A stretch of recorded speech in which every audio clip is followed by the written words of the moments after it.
Tinju Naga Penggetar Langit. Bagian 149.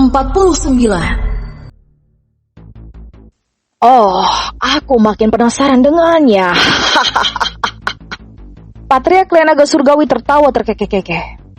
Nanlong menangkupkan tinju untuk menunjukkan rasa hormat pada Patria Klan Naga Surgawi dan leluhur Klan Xiao. Bagaimana kalau aku yang akan menyambut bocah itu? Dia juga sangat tertarik melawan Feng Yuan.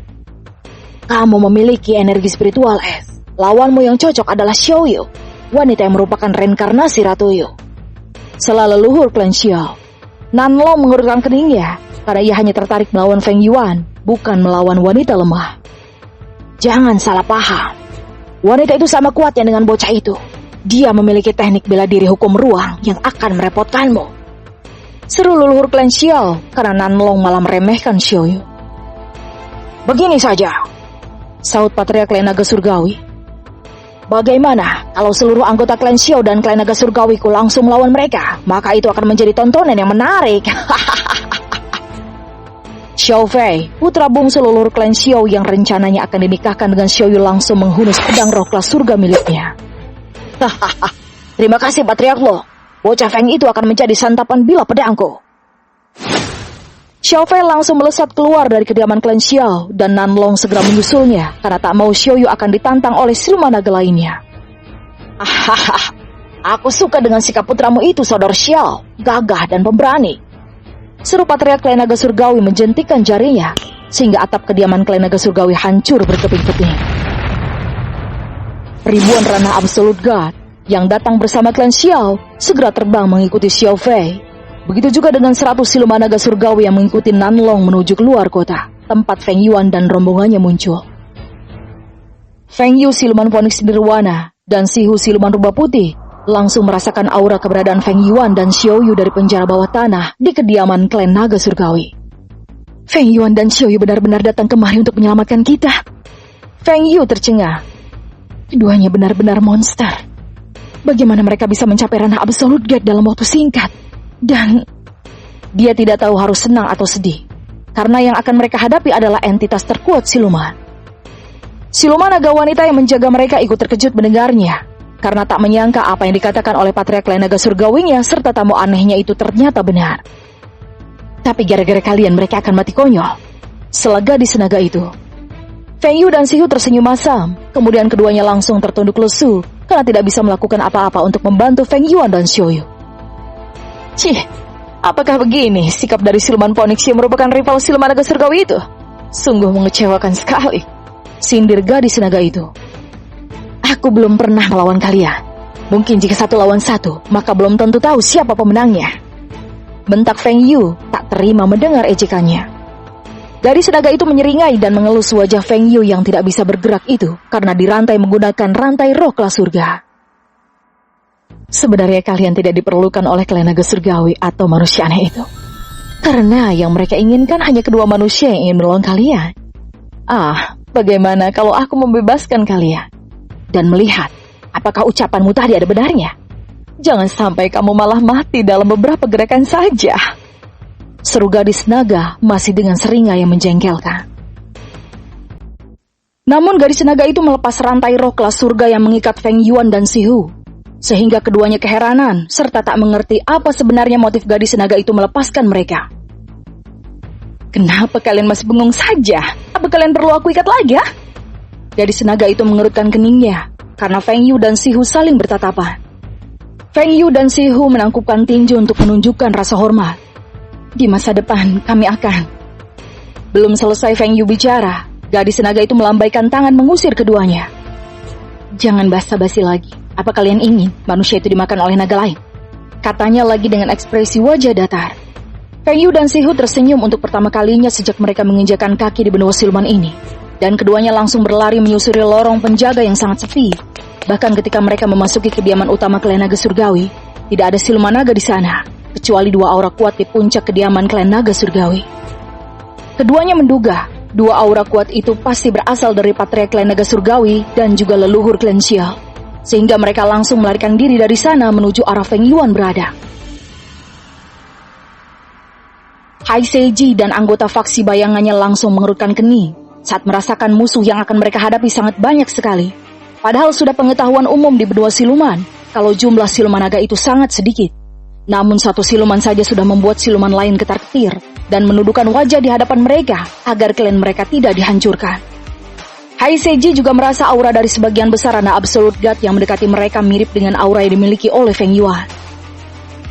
Ayam jago, waktunya bangun dan tunjukkan aksimu. Feng Yuan segera menghunus pedang matahari, bersiap-siap untuk bertarung. Siap, Bos Feng. Roh bela diri Phoenix tiba-tiba terbang dari tubuh Feng Yuan. Kemudian roh bela diri Phoenix yang diselimuti api berwarna merah itu terbang tinggi ke langit dan ukurannya terus bertambah besar, seperti seukuran siluman jin. Phoenix Nirwana! Hai Seiji terkejut. Tidak, itu bukan siluman Phoenix Nirwana, tetapi roh bela diri seperti yang dikatakan oleh siluman tua di penjara bawah tanah. Berarti Tuan Muda Feng ternyata manusia. Kalian baru tahu ya? Dasar siluman bodoh, tidak bisa membedakan antara siluman dengan manusia. Cibir Kuishi yang sebenarnya sudah tahu bahwa Feng Yuan dan Xiaoyu adalah manusia setelah diceritakan oleh Feng Yuan. Kuishi mengeluarkan 2 spatula roh kelas bumi miliknya dan segera melemparkannya ke arah anggota klan Xiao. Berbagai jenis roh bela diri kemudian bermunculan, sehingga anggota klan Xiao bertambah 1000 lagi. Sehingga anggota faksi bayangan merasa mereka datang ke klan naga surgawi ini untuk menyerahkan nyawa mereka agar segera menuju dunia bawah bertemu Dewa Yama. Feng Yuan sudah melesat jauh meninggalkan Xiaoyu, Kuishi, Jing Jise, dan faksi bayangan di belakang. Sementara di pihak musuh muncul 2 orang yang sangat menonjol karena keduanya terbang paling depan. Mereka adalah Xiao Fei dan Nanlong. Gerakan ketiga, jurus pedang meteor. Feng Yuan mengayunkan pedang matahari sehingga ratusan pedang raksasa sebesar gunung yang diselimuti api tiba-tiba muncul dari langit. Patria klan naga surgawi langsung takjub melihatnya, karena pedang-pedang raksasa itu seperti pulau-pulau yang melayang di area kekosongan di luar dunia saja. Dalam satu kedipan mata, pedang-pedang raksasa itu jatuh dengan kecepatan tinggi, dan ratusan roh bela diri serta ratusan anggota klan Xiao tewas seketika, karena mereka gagal menghindarinya. Malam ini hujan meteorit. Teriak roh bela diri Phoenix tak mau kalah dengan tuannya, dan ia pun mengepakkan sayapnya yang mengeluarkan ribuan pedang ki api yang melesat ke arah roh bela diri ahli bela diri klan Xiao. Patria klan naga surgawi mengerutkan keningnya. Kenapa aku malah kesal melihat ayam api itu ya? Apakah gara-gara siluman Phoenix Nirwana adalah rival abadi siluman naga surgawi? Namun dia itu bukanlah siluman, dia hanya roh bela diri saja. Gerutunya. Ya sudah, hancurkan saja, sahut leluhur klan Xiao sembari menyeduh tehnya. Patria klan naga surgawi menjentikan jarinya, dan api berbentuk seperti laser melesat ke arah roh bela diri Phoenix yang terus menambahkan pedang ki api, bola-bola api, dan badai api ke arah anggota klan Xiao serta roh bela diri mereka. Ekspresi wajah roh bela diri Phoenix menjadi masam saat intuisinya merasakan ditatap oleh kekuatan misterius yang sangat kuat. Dia kemudian berhenti menyerang, dan tiba-tiba laser api telah muncul di depannya. Kamat! Gerutu roh bela diri Phoenix. Karena ia baru saja unjuk gigi, masa harus mati seperti biasanya. Laser api itu hanya tinggal 5 langkah darinya. Jurus ayam jago! Teriaknya, dan ia benar-benar berubah wujud sebesar ayam jantan, sehingga laser api itu tidak mengenai dadanya. Roh bela diri Phoenix menjulurkan lidahnya ke arah sumber kekuatan yang sangat mengerikan yang ia rasakan. Tidak kena! Dia juga kemudian menggoyang-goyangkan ekornya. Mamam ini kentut bola api! Api seukuran kelereng melesat ke arah kediaman klan naga surgawi, tetapi api itu makin membesar, dan saat hendak akan mencapai kediaman klan Xiao, api itu sudah sebesar kota Chenglen di benua tengah. Patria klan naga surgawi tersenyum melihat tingkah roh bela diri Phoenix, dan ia tidak melakukan gerakan apapun untuk menangkisnya. Tetapi saat bola api itu akan melahap kediaman klan naga surgawi, tiba-tiba saja badai salju muncul memadamkan api itu. Siluman naga surgawi cantik dengan rambut putih sebahu berjalan dengan santai menuju meja patria klan naga surgawi. Kau melepaskan tahanan itu, putriku? Patria klan naga surgawi bertanya, walaupun dia sudah tahu jawabannya karena merasakan kepergian Feng Yu dan Sihu. Aku penasaran seperti apa kekuatan siluman Phoenix Nirwana yang merupakan rival abadi siluman naga surgawi kita itu, sahut gadis naga tersebut sembari duduk di sebelah patria klan naga surgawi. Mereka cuma siluman lemah yang tak layak menepati benua tengah, sahut patria klan naga surgawi. Yang layak ditonton cuma bocah itu. Dia menunjuk Feng Yuan yang telah beberapa kali menggunakan gerakan ketiga jurus pedang meteor, sehingga langit dipenuhi pedang-pedang raksasa yang dipenuhi kobaran api. Gadis naga itu menoleh ke arah Feng Yuan, dan wajahnya tiba-tiba memerah. Tampan sekali. Patriark klan naga surgawi dan leluhur klan Xiao terkejut mendengarnya. Ternyata pesona ketampanan Feng Yuan juga berpengaruh pada gadis naga yang biasanya sangat dingin dan tidak tertarik pada lawan jenisnya. Pedang matahari berbenturan dengan bilah pedang milik Xiao Fei, sehingga terjadi distorsi energi spiritual di sekitar mereka. Nanlong yang berada beberapa langkah dari Xiao Fei tersenyum bahagia, karena darahnya yang dingin tiba-tiba mendidih, dan telah lama menantikan momen seperti ini, berhadapan dengan musuh yang sangat kuat. Nanlong langsung bertransformasi menjadi siluman naga putih, dan menghilang secara tiba-tiba. Sedangkan Xiao Fei tak menyangka, Feng Yuan jauh lebih kuat dari saat pertemuan mereka di lautan tak berujung beberapa bulan yang lalu. Pedang roh kelas surga miliknya mengalami retakan, dan tangannya tiba-tiba bergetar hebat. Sebagai putra leluhur klan Xiao dan dibangga-banggakan sebagai jenis bela diri yang meneruskan kehebatan ayahnya, tentulah ia sangat malu dan marah. Dia memunculkan segel berbentuk heksagram yang langsung mengurung Feng Yuan di dalam perisai berkabut, sehingga Feng Yuan tak bisa melihat keberadaan Xiao Fei, bahkan auranya pun tak terasa. Feng Yuan menggenggam erat gagang pedang matahari, tetapi tiba-tiba dari permukaan tanah muncul siluman naga putih yang membuka mulutnya lebar-lebar serta menyemburkan nafas es abadi sehingga tubuh Feng Yuan membeku. Namun Feng Yuan melepaskan energi spiritual api dalam jumlah besar dari dantiannya sehingga tubuh dipenuhi kobaran api yang membuat es yang membekukan tubuhnya meleleh. Akan tetapi mulut Nanlong telah terbuka lebar dan akan melahap Feng Yuan yang merupakan nutrisi yang sangat lezat bagi Nanlong dan akan meningkatkan energi spiritualnya tersebut. Tinju naga penggetar langit tahap ketiga. Feng Yuan meninju rahang Nanlong sehingga siluman naga surgawi putih itu terhempas dengan keras ke tanah. Nanlong sangat terkejut apa yang terjadi padanya. Dia bahkan tak merasakan energi spiritual pada tinju itu. Namun tinju itu sangat kuat sekali, bahkan beberapa giginya telah lepas dan rahangnya seperti akan patah saja. Dia langsung menghilang lagi, dan Feng Yuan tak melihat keberadaannya karena kabut dari segel yang dibuat oleh Xiao Fei itu. Dan Gege terlalu meremehkan lawannya, sehingga ia mendapatkan karma. Gerutu putri Patriark klan naga surgawi mencibir Nanlong. Dia tidak meremehkan bocah itu, tetapi kekuatan fisiknya itu sangat abnormal sekali, bahkan lebih berbahaya dari teknik berpedangnya.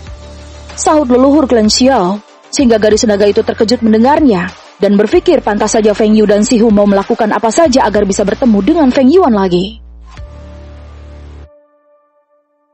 Xiao Fei menjadi 7 orang, dan menebas Feng Yuan yang langsung menangkisnya, karena intuisinya sangat tinggi walaupun tak merasakan aura keberadaan Xiao Fei. Oh, ternyata kamu hebat juga. 7 suara Xiao Fei menggema dari 7 arah mata angin, sehingga Feng Yuan tak bisa menebak di mana tubuh asli Xiao Fei. Gerakan ketiga, jurus pedang matahari. Xiao Fei menggunakan jurus pedang yang sama dengan milik Feng Yuan. Kemudian meteorit raksasa muncul ke arah Feng Yuan yang tidak melihat kedatangan meteorit tersebut. Akibat pandangannya ditutupi asap tebal. Xiao Yu mengerutkan keningnya saat melihat di langit muncul meteorit raksasa, dan ia yakin itu bukan dari teknik bela diri suaminya, apalagi Feng Yuan terkurung di dalam perisai berkabut. Dia mencoba menggunakan hukum ruang yang memasuki perisai Xiao Fei, dan dia berhasil merobek ruang, menarik Feng Yuan keluar dari sana, sehingga Xiao Fei sangat kesal karena gagal membunuh Feng Yuan. Apalagi saat melihat wanita yang seharusnya menjadi miliknya itu ternyata sangat cantik sekali. Nanlong tiba-tiba muncul di permukaan tanah dan membekukan area yang sangat luas, tidak seperti serangan pertama yang gagal. Xiao Yu menghunus pedang bulan dan mengayunkan pedang itu ke arah bawah. Gerakan pertama, jurus pedang badai salju. Ha! Siluet ruah putih menabrak energi spiritual es Nanlong. Kita harus bekerja sama, Gege, agar rekan-rekan kita tidak dihancurkan oleh mereka, kata Xiao Yu yang khawatir dengan nasib Kuisi, Jing Jisei, dan Manyurong. Feng Yuan memperhatikan sekitarnya. Hampir setengah anggota faksi bayangan telah dikalahkan oleh anggota klan Xiao dan klan naga surgawi. Apa yang dikatakan oleh Xiao Yu ada benarnya. Kalau ia bertarung sendirian, maka Xiao Fei dan ahli segel klan Xiao akan memenjarakannya di dalam perisai agar ruang geraknya terbatas dan tak bisa membantu yang lain. Nanlong tak menyangka energi spiritual es Xiao Yu sekuat energi spiritual es di kalangan siluman naga surgawi. Pantas saja leluhur klan Xiao mengatakan lawan yang cocok adalah Xiao Yu dan bukan Feng Yuan. Kalau begitu, pindahkan aku ke belakang naga bodoh itu, Yor. Feng Yuan berkata melalui telepati agar tidak didengar pihak musuh. Xiao Fei tiba-tiba tidak melihat Feng Yuan di sebelah Xiao Yu, dan ia segera menggunakan segel membentengi dirinya. Namun ia menyadari yang diincar oleh Feng Yuan bukanlah dirinya, tetapi "Saudara Nan, kabur dari sana!" teriak Xiao Fei. Nanlong segera masuk dalam tanah, tetapi tiba-tiba tubuh naganya hanya bisa masuk separuh saja ke dalam tanah itu. Kemudian ia dipaksa keluar dari dalam tanah, dan tiba-tiba muncul 100 tombak dari permukaan tanah. "Xiao Fei, tolong aku!" teriak Nanlong. Tetapi Xiao Fei membakar jimat teleportasinya dan menghilang dari sana, meninggalkan Nanlong yang langsung mengutuk manusia laknat yang tidak setia kawan itu. Tubuhnya tiba-tiba melayang dengan cepat dan menghantam tanah dengan keras, sehingga ia memuntahkan seteguk darah. Feng Yuan kemudian mendarat dengan keras di kepalanya, sehingga ia harus mencium tanah sekali lagi. "Semoga di kehidupan berikutnya kamu menjadi siluman atau manusia yang baik," bisik Feng Yuan, sehingga tubuh Nanlong bergetar hebat. "Hijau naga, penggetar langit tahap sempurna!" Kepala Nanlong hancur berkeping-keping, sehingga para siluman naga surgawi yang ada di dekat Feng Yuan langsung mundur. Mereka ketakutan, karena Feng Yuan dapat membunuh Nanlong dengan mudah, padahal ia adalah salah satu penatua klan naga surgawi. Senyuman di sudut bibir Patriark klan naga surgawi langsung menghilang, dan digantikan dengan sorotan mata yang dipenuhi niat membunuh. Dia tak terima siluman naga surgawi tangan kanannya itu dibunuh oleh manusia rendahan, dan dia juga sangat kesal Xiao Fei malah kabur ketika Nanlong meminta tolong padanya.